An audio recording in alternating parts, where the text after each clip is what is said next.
ఓం మహాకాళీ మాత మహాగురుదేవాయ చేతబడి క్షుద్రపూజ ఏకం సంపూర్ణ విముఖం రక్తతర్పణం రక్త నివారణం సర్వం ఏకం సంహరణం యాగం చేతబడి వికృతాండవం శత్రుమాణం శక్తి అనుగ్రహణం మహాకాళీ మాత శక్తి ఆహాయం సంహరణం ఆహాయం మాత నమో నమః.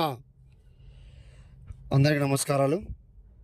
శత్రు సర్వ నివారణం, శత్రువు మరణము, మూఢము, సర్వనాశనము, మరణ తాండవము,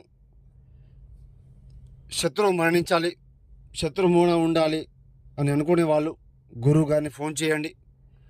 శుద్ధ నీలకంఠం ఏకం సర్వ నివారణం చేయడం జరుగుతుంది. మీరు ఎక్కడెక్కడో చేయించుకొని మోసపోయి ఉంటే గురువు గారికి ఒకసారి ఫోన్ చేయండి. సమస్య ఏదైనా కూడా చెప్పండి, తొలగించుకోండి. సంతోషం, యోగం, భోగం, కనిష్టం, ఎప్పుడైనా సమస్య రాకుండా సర్వనివారణం చేయించుకోండి అమ్మ. స్త్రీ పురుష వశీకరణ కూడా చేయడం జరుగుతుంది. గురువు గారికి సంప్రదించండి.